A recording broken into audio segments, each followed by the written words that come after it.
Hello friends, this is Rahul Sharma, motivational speaker and performance coach. आज के इस वीडियो में आप सभी दोस्तों का स्वागत करता हूं। दोस्तों, आज गीता जयंती के अवसर पर यानी कि मोक्षदा एकादशी के अवसर पर मैं आज आपसे गीता के मैसेज को बहुत ही संक्षिप्त रूप में शेयर करना चाहता हूं। आज ही के दिन भगवान श्री कृष्ण ने पांडवों के श्रेष्ठ धनुर्धर अर्जुन को गीता का पावन संदेश दिया था और भगवान इस गीता के जरिए हर किसी से क्या कहना चाहते हैं, बस इसी को मैं संक्षिप्त रूप में केवल 2 श्लोकों में आपके साथ शेयर करने जा रहा हूं। दोस्तों, गीता स्टार्ट होती है पहले अध्याय के 20वें श्लोक से, जब कृष्ण अर्जुन संवाद शुरू होता है। लेकिन उसमें कृष्ण भगवान से कहते हैं कि आप मुझे अर्जुन भगवान से कहते हैं, अर्जुन भगवान श्री कृष्ण से कहते हैं कि आप मुझे दोनों सेनाओं के मध्य में खड़ा कर दीजिए ताकि मैं देख सकूं कि युद्ध करने के लिए कौन कौन इकट्ठे हुए हैं। और भगवान श्री कृष्ण ऐसा करते हैं। 25वें श्लोक में भगवान अपना पहला सेंटेंस बोलते हैं और दोस्तों, यही गीता की शुरुआत है।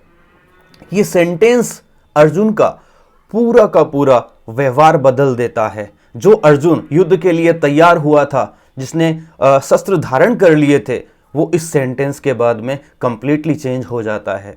दोस्तों, 25वां श्लोक है, भीष्म द्रोण प्रमुखतः सर्वेषां च महीक्षिताम् उवाच पार्थ पश्येताम् संवेतान् कुरुनीति। भगवान कृष्ण ने अपना पहला संदेश दिया है जब उन्होंने रथ को भीष्म और द्रोण और अन्य जो प्रमुख राजा है उन सब के सामने दोनों सेनाओं के मध्य में खड़ा कर दिया।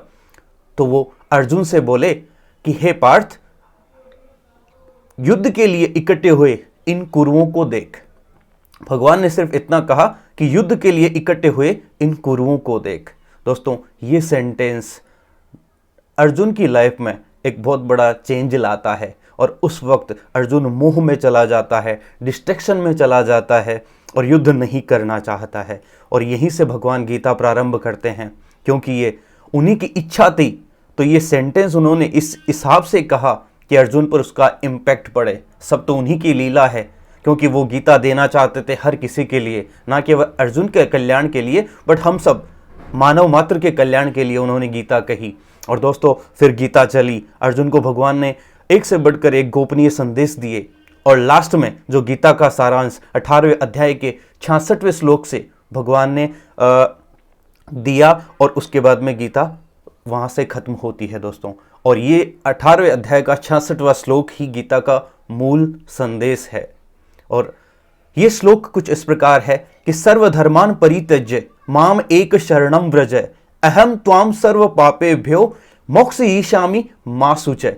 कि सभी धर्मों को, कर्तव्यों को, नियमों को सबको त्याग दो, सभी विचारधाराओं को छोड़ दो और केवल एक मेरी शरण में आ जाओ। मैं तुम्हारे सारे पापों को मुक्त कर दूंगा और तुम्हें मोक्ष प्रदान कर दूंगा। दोस्तों, यहाँ पर शरण में आने का मतलब ये नहीं है कि हम अपना काम छोड़ के केवल राम नाम या भगवान नाम जपने में ही लग जाएं। इसका मतलब है हमें अपने कर्तव्य तो पालन करने ही है, क्योंकि भगवान ने पूरी गीता में कर्म योग को सबसे ज़्यादा अच्छे से समझाया है कि आपका कर्म कितना इम्पोर्टेंट है। लेकिन हाँ, इसका यह मतलब जरूर है कि हर कर्म में, अपने हर इच्छा में, हर सपने में हम भगवान को याद कर सकते हैं, उनकी शरण में जा सकते हैं। अगर ऐसा हुआ तो कभी अर्जुन जैसी कंफ्यूजन वाली स्थिति हमारी लाइफ में नहीं आई, और अगर आई भी है तो आप उनकी शरण में जा सकते हैं, क्योंकि वो सर्वोपरि है। उनके लिए सभी एक हैं, ना कोई डिफरेंस है, क्योंकि सभी उन्हीं की संतान है।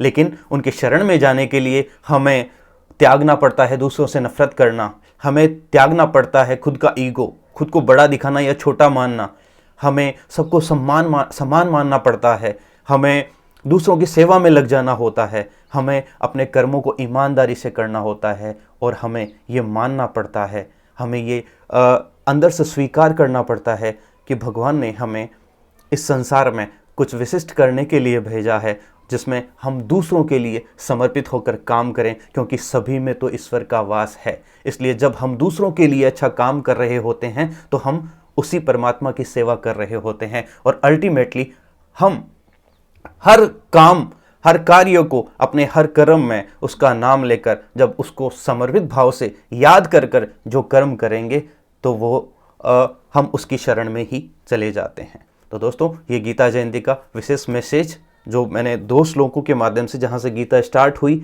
और जहाँ पर गीता एंड हुई, तो इसको बहुत संक्षिप्त में आज आपसे शेयर किया है। और हो सके तो इस वीडियो को औरों के साथ भी शेयर कीजिएगा, ताकि ये मैसेज, छोटा सा मैसेज लेकिन बहुत ही मूल मैसेज गीता का सब तक पहुंच सके। Thank you.